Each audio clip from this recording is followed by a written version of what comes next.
Hello everyone, today we are going to be discussing my favourite figures of 2017, specifically the honourable mentions. I hope this video is quick and isn't too long, so without further ado, let's begin with the first honourable mention. The first honourable mention on my list is the Teenage Mutant Ninja Turtles Classic Collection 6-inch Leonardo. I do hope Leonardo stands. That's the reason why he's on the stand. Because since I bought the figure last year and discovered how much I liked it, being that I've liked Ninja Turtles since I was quite young, the joints have loosened, which happens with excessive use. I really like Leonardo. The sculpt and articulation is very impressive. Additionally, the separately molded straps and katana sheaths is much better than the two pieces being molded together. Just bringing Leonardo in closer, you can see the sculpt stays true to the cartoon in that it's simplistic. There's not a lot of detail, but that's what's great about the sculpt. It stays true to the cartoon, but modernizes the figure, making it appeal to collectors or anyone who's like the Ninja Turtles. That was my number 5 spot on the honourable mentions. My next honourable mention is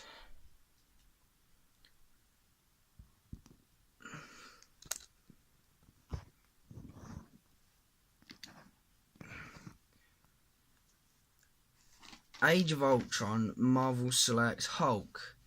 Hulk is also a very impressive figure, as the likeness to Mark Ruffalo's Hulk is spot on and outdoes the Marvel Legends version of Age of Ultron Hulk. The reason being is, well, the shade of green is much better. Secondly, the likeness on the facial sculpt, well, let's just say it's leagues better. Right away, mine does have a couple defaults, such as the wrist and then paint on the legs. But it's quite minor, it could have been worse. And to help hide the issue, I have imposed in such a way that it's hidden. The figure has a great weight that helps to, well, its authenticity. In terms of the paint and sculpt, it's very impressive. However, like I've previously mentioned, there is a minor default with the striped deck on the trousers. That can't be helped. I may get another one to keep sealed before the figure becomes really rare. I mean, at the moment, as of January 2018, it's borderline rare. I wouldn't say it's completely rare, but then again, things change, and for all I know, the figure could become rare within a matter of months. But yes, that's my number 4 spot on the honourable mentions list. My number 3 spot goes to RID Optimus Prime. Now, because he's a smaller figure, I've got to angle down, or rather, I'll bring him up close. Optimus Prime is a neat figure, which is a nice addition to any Optimus Prime collection. I really like him as, well, he's simplistic but fun. Now, the reason I don't have Bludgeon out is he's still in packaging. Prime is the main draw of the 2-pack. The axe is a neat homage to the War for Cybertron video game from 2010. What else? Bludgeon's also neat as, do you remember those Bakugans from the early 2010s? You know, those little ball things that transform into little creatures, snakes or whatever? I didn't really collect them, but Bludgeon has that aesthetic, which reminds me of Bakugans, even though I didn't collect them. And I think that's what makes Bludgeon fun. In terms of Prime's transformation, it's simplistic, the articulation's simplistic. But as an addition to an Optimus Prime collection, or just as a vibrant blue and red Optimus Prime, it works, it does what it needs to do. Therefore, I do rank Optimus Prime on my list as number 3.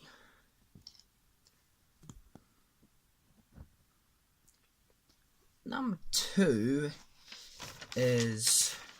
Sorry for the rustling of paper, but this is going by script, and I didn't want to do a separate audio recording because that took too long to edit the last time. But number 2 is Titan's Return Highbrow.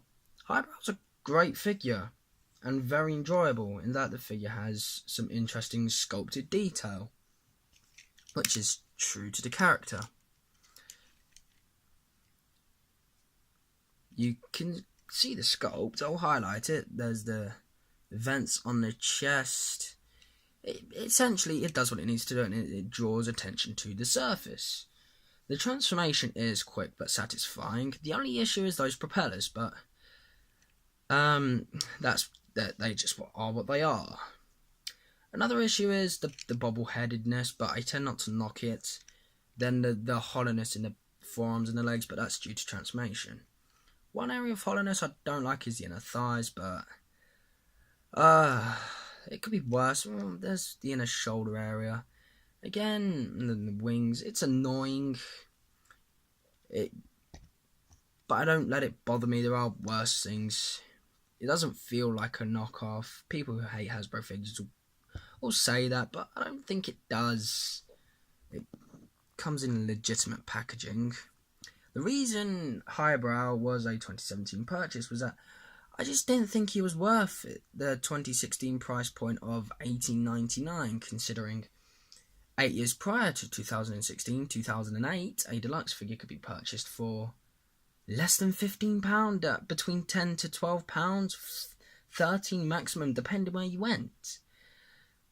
And the plastic quality was much better, which, if you were collecting back then, or were into Transformers figures back then, you would know that. Bearing in mind it was primarily movie figures and classics, the way it still is today. But if you were to drop the figure, it'd have a higher chance of withstanding the drop. Not that you'd intentionally aim to drop a figure.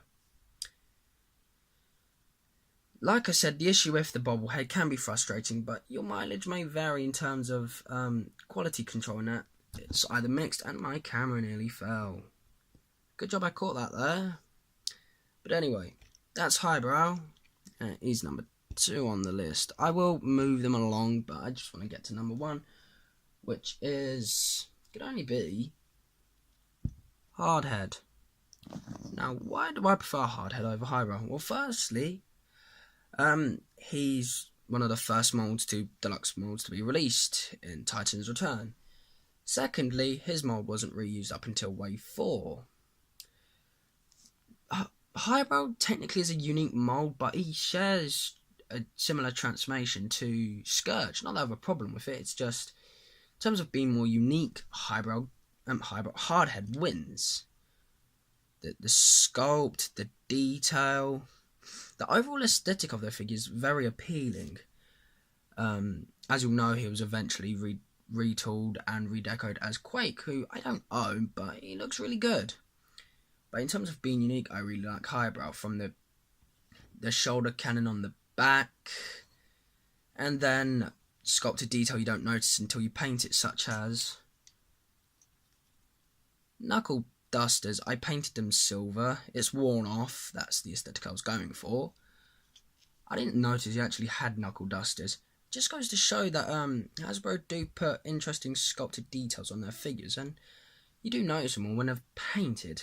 In terms of what they did paint, really nice. The red, yellow and silver being homage to the toy, which was stickers, which is now paint, is great. That's another thing I like about this figure. He doesn't have any of those stickers that are cheap and cheesy. But that's Hardhead. As for his little green rifle, I don't know where that is. It's probably in a container full of weapons for Transformers I have. But yes, that has been my honourable mentions of 2017. Put Hulk in the back, in that he's a larger figure, and I knew Hardhead would be inclined to fall back.